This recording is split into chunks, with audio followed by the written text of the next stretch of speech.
மல்லி அப்கமிங் எபிசோடில் மல்லியை போலீஸ் தேடி வீட்டுக்கு வராங்க. வீட்டுக்கு வந்தோடனே இங்கே மல்லிக்கு ஒன்றும் புரியல. போலீஸ்காரங்களை பார்த்து ராஜேஸ்வரி சொல்லுங்கள் சார் யார் வேணும் அப்படின்னு கேட்க, இங்கே மல்லின்னு இருக்காங்களா அப்படின்னு கேட்கவும், இருக்காளே அவளுக்கு தெரிய வந்திருக்கீங்க, என்ன விஷயம் தெரிஞ்சுக்கலாமா அப்படின்னு கேட்க, மல்லி நாங்கள் அரெஸ்ட் பண்ண வந்திருக்கோம் அப்படின்னு போலீஸ் சொல்கிறாங்க. அதை கேட்டதும் இங்கே விஜய் பயங்கர ஷாக் ஆகிறாரு. என்ன சார் சொல்கிறீங்க, மல்லியை அரெஸ்ட் பண்ண வந்திருக்கீங்களா, என்ன ரீசனுக்காகன்னு தெரிஞ்சுக்கலாமா அப்படின்னு கேட்க, சார் உங்கள் வீட்டு பொண்ணுக்கு உங்கள் மல்லிங்கிறவங்க சமைச்சு கொடுத்துருக்காங்க, அதுவும் காம்படிஷனுக்காக. ஆனால் அவங்க சமைச்சு கொடுத்த அந்த ஃபுட்டில் மயக்க மருந்து கலந்துருக்காங்க.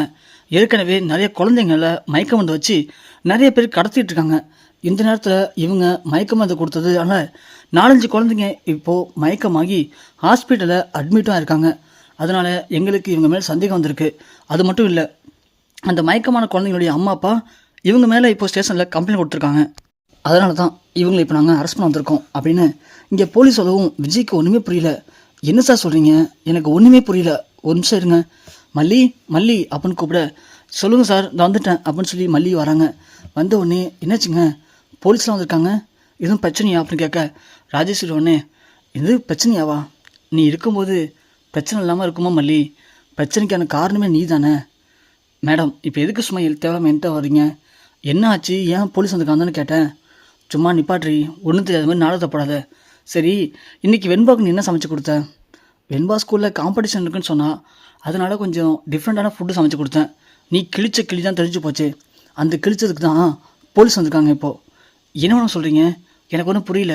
விஜய் ஒன்னே, மல்லி நீ சமைச்சு கொடுத்த சாப்பாட்டில் மயக்க மருந்து கலந்தியா, என்னங்க சொல்கிறீங்க, மயக்க மருந்து கலந்தனா, அதுவும் வெண்பா சாப்பாட்லையா, என்னங்க சொல்கிறீங்க, எப்படிங்க நான் பண்ணுவேன் அதை போயிட்டு, வெண்பா சாப்பிட்ற சாப்பாட்டில் போய் நான் மயக்க மருந்து கலப்பனா, வெண்பா இன்றைக்கி ஸ்கூலில் காம்படிஷன் இருக்குன்னு சொல்லி சமைக்க சொன்னான், நானும் அவளுக்காக வித்தியாசமாக சமைச்சு கொடுத்தேன், அதில் போயிட்டு எப்படிங்க இப்படிலாம் பண்ணுவேன், ஏங்க உங்களுக்கு கூட தெரியாது அதை பற்றி. போலீஸ் சொன்னேன், இங்கே பாருங்கள், நீங்கள் தேவையில்லாம் பேசிகிட்டு இருக்க வேணாம், உங்கள் மேலே கம்ப்ளைண்ட் வந்திருக்கு, நீங்கள் கலந்து கொடுத்த ஃபுட்டில் தான் மயக்க மருந்து கலந்துக்குங்கிறது கன்ஃபார்மாக ஆயிருக்கு, அதனால தான் நாங்கள் உங்களை அரெஸ்ட் பண்ண வந்திருக்கோம். எந்த பிரச்சனையும் பண்ணாமல் நீங்கள் எங்கள் கூட வர்றது தான் கரெக்டாக இருக்கும் அப்படின்னு போலீஸ் சொன்ன உடனே இங்கே மல்லிக்கு ஒன்றுமே புரியல. விஜய் என்ன சொல்கிறாங்க இவங்க, நான் மயக்க மருந்து கலந்தனா, இல்லை சார் இது யாரோ திட்டமிட்டு பண்ணுற சதி, நான் எதுவுமே பண்ணவே இல்லை, நான் என் பொண்ணு வெண்பாவுக்கு சமைச்சு தான் கொடுத்தேன், மற்றபடி நான் ஒன்றும் பண்ணல சார் அப்படின்னு சொல்ல, ராஜேஷ் உடனே ஆமாம் இவங்க பெரிய தொழிலதிபர், இவங்களை சதி பண்ணி ஜெயிலில் பிடிச்சி போட போகிறாங்க. இங்கே பாரு, நீ சமைச்ச சாப்பாட்டில் தான் மயக்க மருந்து கலந்துருக்கு, அதுவும் நீ கலந்த சாப்பாடை சாப்பிட்டு 4-5 குழந்தைங்க மயங்கி விழுந்து ஹாஸ்பிட்டலில் இருக்காங்களாம்.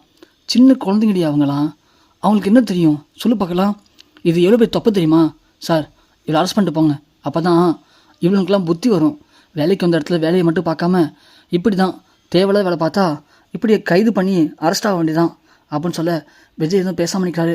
மல்லி உடனே அழுதுகிட்டு, விஜய் நீ கூட நம்பலை அப்படின்னு சொல்லிட்டு போகிறாங்க. மல்லியை போலீஸும் அரெஸ்ட் பண்ணிட்டு போயிடுறாங்க. இங்கே அந்த குழந்தைங்களாம் ஒரு வழியாக இந்த பிரச்சனை இல்லாமல் உயிர் படைச்சிடுறாங்க. வெண்பா இங்கே மல்லி அம்மாவை போலீஸ் அரெஸ்ட் பண்ணி போயிட்டாங்கன்னு தெரிஞ்சோடனே பயங்கரமாக அழுதுகிட்டு இருக்காங்க. அப்படி அழுதுட்டு இருக்கும்போது அன்னபூர்ணி மல்லிக்கு ஃபோன் பண்ணுறாங்க. மல்லி ஃபோன் வீட்டில் தான் இருக்குது, வெண்பா தான் போய் எடுக்கிறாங்க. பிக் பாட்டி எங்கே இருக்கீங்க, என்னாச்சு வெண்பா குட்டி, ஏன் அழுதுட்டுருக்க, எங்கே நம்ம மல்லி எங்கே அப்படின்னு கேட்க, பிக் பாட்டி உங்களுக்கு தெரியாதா, மல்லி அம்மாவை போலீஸ் அரெஸ்ட் பண்ணிட்டு போயிடுச்சு. என்ன, மல்லியை போலீஸ் அரெஸ்ட் பண்ணிட்டு போயிடுச்சா, என்னம்மா சொல்கிற அப்படின்னு சொல்ல, ஆமாம் பாட்டி, மல்லியம்மா எனக்கு ஸ்கூலில் காம்படிஷன்னு சமைச்சு கொடுத்தாங்களா, அந்த சாப்பாட்டில் யாரோ மயக்க மருந்து கலந்துட்டாங்க, அது மல்லியம்மா தான் சொல்லி மல்லியம்மாவை போலீஸ் அரெஸ்ட் பண்ணி போயிட்டாங்க. எனக்கு என்ன பண்ணுன்னு தெரில பிக் பாட்டி. சரி உங்கள் அப்பா எங்கம்மா, டாடா போலியா போலீஸ் ஸ்டேஷனுக்கு, டாடாவுக்கும் என்ன பண்ணுன்னு தெரியாமல் டாடாவும் வீட்டில் தான் இருக்கார். ஐயோயோ மல்லி பிள்ளைக்கு ஏன் தான் சோதனைன்னு தெரியலையே, இதுக்கெல்லாம் காரணம் யாருன்னு எனக்கு நல்லாவே தெரியும், ஏற்கனவே நான் பண்ணாத தப்ப அந்த ராஜேஸ்வரி நான் தான் பண்ணேன்னு சொல்லி வீட்டோட வெளியே அமிச்சா, இப்போ மல்லியை இப்படி ஒரு பிரச்சனை சிக்க வச்சுருக்காளா, தெரியும் வெண்பா குட்டி, இது எல்லாமே உங்கள் அத்தையோட வேலையாக தான் இருக்கும், இருங்க இதுக்கு நானே ஒரு முடிவு கட்டுறேன் அப்படின்னு சொல்ல, இங்கே வெண்பா ஒன்று என்ன பிக் பாட்டி சொல்கிறீங்க, என்ன பண்ண போகிறீங்க, எப்படி அம்மாவை இப்போ காப்பாற்ற போகிறோம் நாம அப்படின்னு சொல்ல, இரு வெண்பா குட்டி நானே ஒரு பிளான் பண்ணுறேன் அப்படின்னு சொல்லிட்டு இங்கே அன்னபூர்ணி யோசிக்கிறாங்க. யோசிச்சுட்டு கரெக்டாக அன்னபூர்ணி வீட்டுக்கும் வராங்க. வீட்டுக்கு வர கொஞ்ச நேரத்துக்கு முன்னாடி ஒரு பையன் நின்றுட்டு வாசலில் காலிங் பெல் அடிக்கிறான். உடனே செக்யூரிட்டி யார் வேணும்னு கேட்க, இது மாதிரி ராஜேஸ்வரி மேடம் பார்க்கணுன்னு சொல்கிறாங்க. உடனே செக்யூரிட்டி மேடம் ஒரு பையன் வந்திருக்கான் உங்களை பார்க்கணுன்னு சொல்லி அப்படின்னு சொல்ல, என்ன பார்க்கணுன்னா, அப்படின்னு சொல்லிட்டு ராஜேஸ்வரி வெளியே வராங்க. வெளியே வந்து பார்த்தா அந்த பையன் நிற்கிறான். அவனை பார்த்து ராஜேஸ்வரி, டேய் தம்பி, நீ எதுக்கு இங்கே வந்த இப்போ அப்படின்னு சொல்ல, இல்லை மேடம், நீங்கள் என்கிட்ட கேட்ட மாத்திரையில் அப்போதைக்கு 5 மாத்திரை தான் இருந்துச்சு, அதில் கொண்டு கொடுத்து வந்தேன்.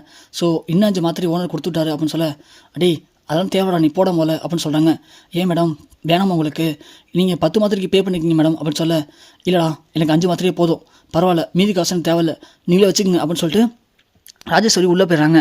இங்கே அவன் ஒன்று யோசிக்கிறான், என்ன இது 10 மாத்திரைக்கு பே பண்ணிட்டு 5 மாத்திரையே போதுங்கிறாங்க, நம்ம போங்க அப்படின்னு சொல்லிட்டு அந்த பையன் திரும்பும்போது கரெக்டாக அன்னப்பண்ணி வராங்க. வந்தோடனே, டே தம்பி நில்லு, யார் நீ, என்ன தனியாக பேசிகிட்டு இருக்க அப்படின்னு கேட்க, ஒன்றும் இல்லைம்மா, இந்த வீட்டில் ராஜேஸ்வரன் ஒருத்தர் இருக்காங்கல்ல.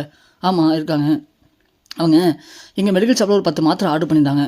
எங்கள்கிட்ட அப்போதைக்கு ஸ்டாக் இல்லைன்னா 5 மாத்திரை கொடுத்துட்டு போனோம் வந்து, அதான் இப்போ 5 மாத்திரை எடுத்து வந்திருக்கேன், வேணான்னு சொல்லிட்டு போயிட்டாங்க அப்படின்னு சொல்ல, என்ன மாத்திரை காட்டு இதை அப்படின்னு சொல்லி அன்னப்பண்ணி வாங்கி பார்க்குறாங்க.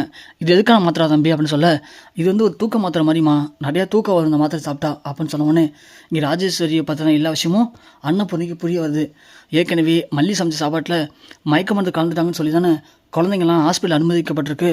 அப்போது இந்த மாத்திரை தான் அந்த மாத்திரையாக இருக்குமோ அப்படின்னு சொல்லிட்டு உடனே அன்னப்பண்ணி, டேய் தம்பி, நீ தான் கொண்டாந்து கொடுத்தியா மாத்திரை அப்படின்னு கேட்க, ஆமாம்மா நான் தான் கொடுத்தேன் அப்படின்னு சொல்லணுன்னா அன்னப்பொண்ணு திரும்பி பார்க்குறாங்க. பக்கத்தில் இருக்கிற வீட்டு செக்யூரிட்டி கேமரா இங்கே நல்லாவே கவராக இருக்குது. உடனே அன்னப்பொண்ணு யோசிக்கிறாங்க. யோசிச்சுட்டு நேராக அந்த வீட்டில் போயிட்டு அந்த வீட்டு ஓனர்கிட்ட பேசிவிட்டு அந்த சிசிடிவி கேமராவில் பார்க்குறாங்க. பார்த்தா இந்த பையன் நாள் அதாவது நைட்டே, ஸோ அந்த பையன் கொண்டு மாத்திரை கொடுத்துட்டு போகிறது நல்லாவே கவராக இருக்குது.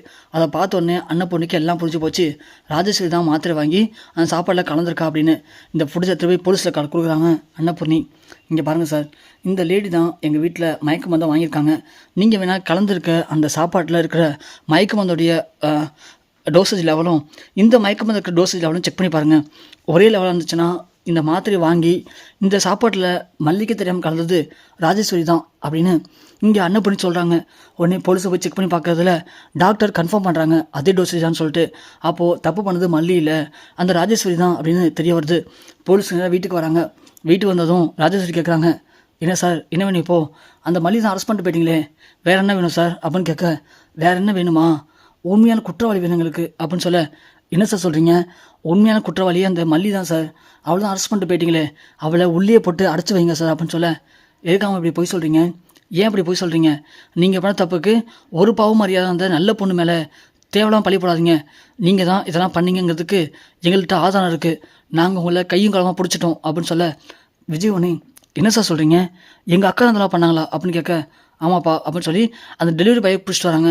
அவனும் சொல்கிறான், ஆமாம் சார், இவங்க தான் நைட்டே என்கிட்ட 10 மாத்திரை ஆர்டர் கேட்டாங்க, நான் 5 மாத்திரை கொடுத்தேன், இப்போ 5 மாத்திரை எடுத்து வந்திருக்கேன் அப்படின்னு சொல்ல, அப்போ தான் விஜய்க்கு எல்லாம் புரிய வருது. ஸோ ராஜேஸ்வரி தான் திட்டமிட்டு இதெல்லாம் பண்ணியிருக்காங்க அப்படின்ட்டு. ஏன்க்கா இப்பெல்லாம் பண்ணேன், உன் மேலே எவ்வளோ நம்பிக்கை வச்சுருந்தேன், ஆனால் எல்லா நம்பிக்கையும் உடச்சிட்டல, இப்போ எதுக்கு இப்படிலாம் பண்ண அப்படின்னு விஜய் கோபப்படுறாரு.